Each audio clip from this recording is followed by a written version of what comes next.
I guess I don't know what that run was. What was it, like 11-0 in a 2-minute stretch? So, I mean, it's obviously going to be hard to sustain that. And they obviously had a punch coming after that. So, I was hoping it'd be a small one and, we'd be able to just stay in the ball game and just keep it tight down the end after being down whatever we were. And, they kind of ran away with it a little bit at the end. Tristan, what was the explanation for the call on you there along the sideline The guy that I was next to, and I asked, I asked him like, what was I supposed to do there, and he actually didn't make the call, so I didn't get the chance to go talk to the guy who made the call. So I'm not really sure. Two guys going for the ball, I don't like it, but it is what it is. There's nothing I can do about it. It felt like in the first half, the offense was just a little bit slow going, but then in the second half, kind of on that 11-0 run, it started clicking a little bit. What was going on early in the game that kind of kept the offense from really getting into a good rhythm? I don't know what it is, but we tend to have we've had a lot of games where we've had slow starts, and we've started off games kind of just not really playing team basketball and taking quick shots and shots that aren't within the offense. And I think we settled in the second half, and Cody knocked down back-to-back threes that were big, and then Stanley got a couple buckets to get us the lead, and we just weren't able to hold on to that. As that second half progressed and when they started to pull back ahead and then tried to pull away, did you feel like you stayed within the offense though on your part? Yeah. I think we just we hurt ourselves a little bit on the defensive end. And there, it's kind of back and forth, or they had a 2-3 point lead, and if we didn't get a bucket, then they would come down and score. So yeah, I think that's on us. We felt like we were in the game all the way until the end. We just didn't get enough stops late. The Shahid kid for them, what makes him such a difficult guard? I mean, he scores at all 3 levels, so that's been good. I've known Vinny a long time since we were kids too, so I've seen him progress as a player, and he's a solid player in the Summit League for sure. And Stanley, he may not have had the best scoring night, but he did have 8 rebounds, 7 assists. What did he bring to the floor tonight that kind of helped keep you in the game? Well, I didn't realize he had 7 assists and 8 rebounds. That's pretty good. But no, we're always on Stanley about making sure he goes to the glass to get rebounds, because basically anytime we step on the floor, he's probably the best athlete on the floor. So we really need that from him. And yeah, he struggled a little bit shooting tonight, but he did a great job of sharing the basketball. I know he's kicking himself right now because of those 4 turnovers, but hopefully we'll be able to see these guys again and get this one back, and I think Stanley will be happy with that. You had the 18 free throws attempted, which seems low for you guys, relatively speaking, but it seemed like you were continuing to attack the basket and all that. Was that a conscious effort on your guys' part to just keep going at it and hopefully you get the calls?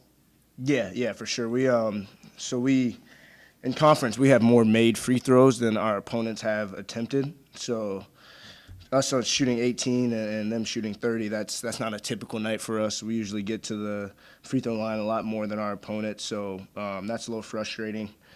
I thought we were trying, or at least I was trying to get downhill and draw some contact, but they just weren't calling them for me tonight, and yeah. When that happens, do you have to make adjustments in your game, or you just sort of keep at it and hopefully it starts turning? Yeah, keep at it, and they had. So when Stanley was setting ball screens, they kind of the post was staying, so the throwback was there. So I made that adjustment in the second half, but yeah. Well, it's unfortunately we didn't play the right way. I felt like in the first half we had 9 turnovers against a team that doesn't force turnovers. I think most of them were just on us.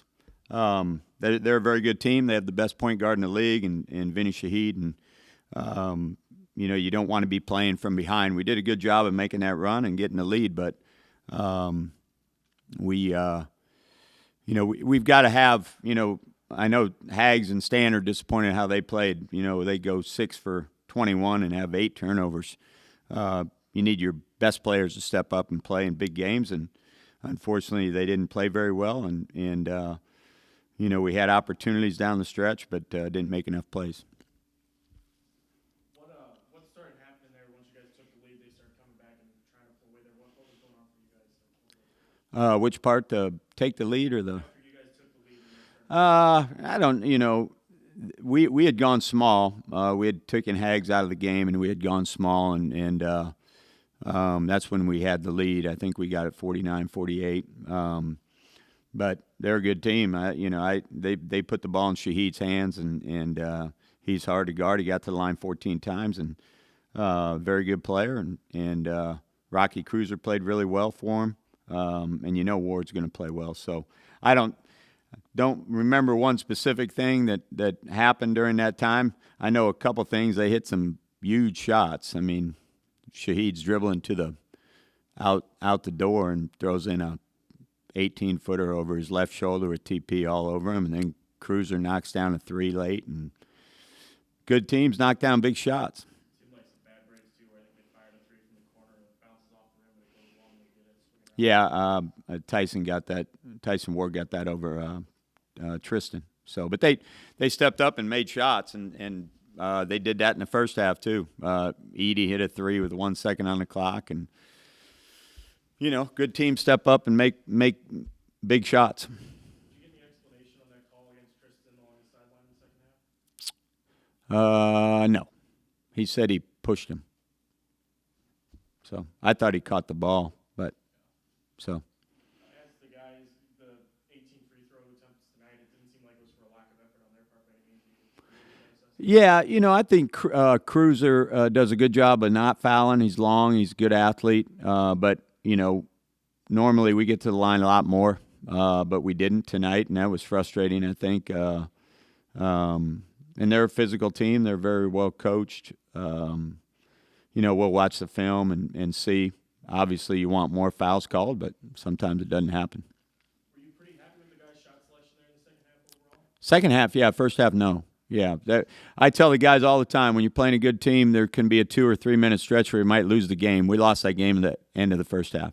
That's, to be honest. I mean, you can't bury yourself like that and take quick shots. And the unfortunate thing is we've got a senior group, and that was a point of emphasis. Every practice, every film session. We can't be in and out of possessions because they run clock. They do a really good job of running offense, and we took some quick shots and we didn't convert those, and then the lead gets up to 7, 9, 10 in the first half, and it's all because of we turned the ball over 9 times in the first half, and you turn it over 9 times, and this is a team that North Dakota State doesn't cause turnovers. They average 4 steals a game, and they stand in front of you and. They do a good job of help defense, but that was on us, and then the quick shots were on us. So then they're up 7. Not the end of the world. We're down 7 at their place too at the end of the first half. And similar situation at the end of the first half, we took some really quick shots up there, turned the ball over, and they went on another run.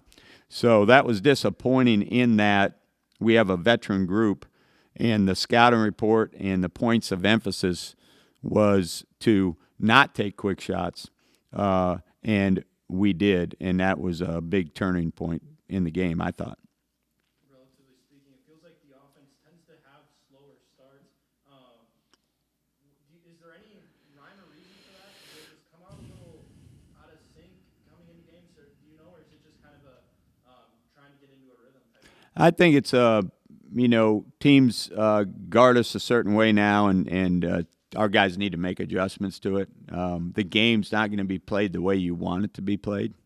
That sounds simple, but that's true. You've got to make adjustments. So they're switching everything with Hags. So Hags has a guard on him. We got to be able to get the ball inside the Hags. If we can't, then they win. They win the matchup. And so, and we couldn't get it inside. So, we work on it all the time. We tell our guys, if they're going to be able to switch and put their point guard on our 5-man, and we can't get the ball inside, they win that matchup. So, we had that the other night at Oral Roberts, and same deal. They were switching, and because nobody wants to give Hags any shots on the perimeter, so they switch everything. Well, we've got to be able to take advantage of the switch, and we didn't do that tonight. Only 4 3-point attempts in the first half. Was that a part of the game plan to take fewer 3-pointers? No, they're switching a lot, and they're out on shooters.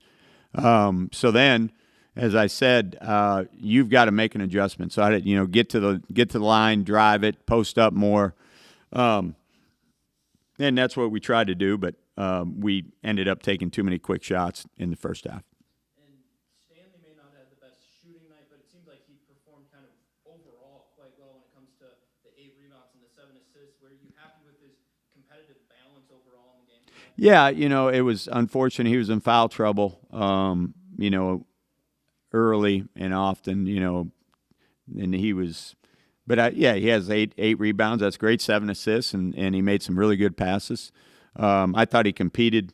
Unfortunately, didn't shoot the ball very well, and we knew coming in that they were going to put their 5-man on him. And this is what teams do now: they put their 5-man on Stan, they put their 4 on Hags, and then they white out ball screens with Hags, and then the Stan's got to be able to score against a 5-man. And Hags has to be able to get the ball inside against a point guard.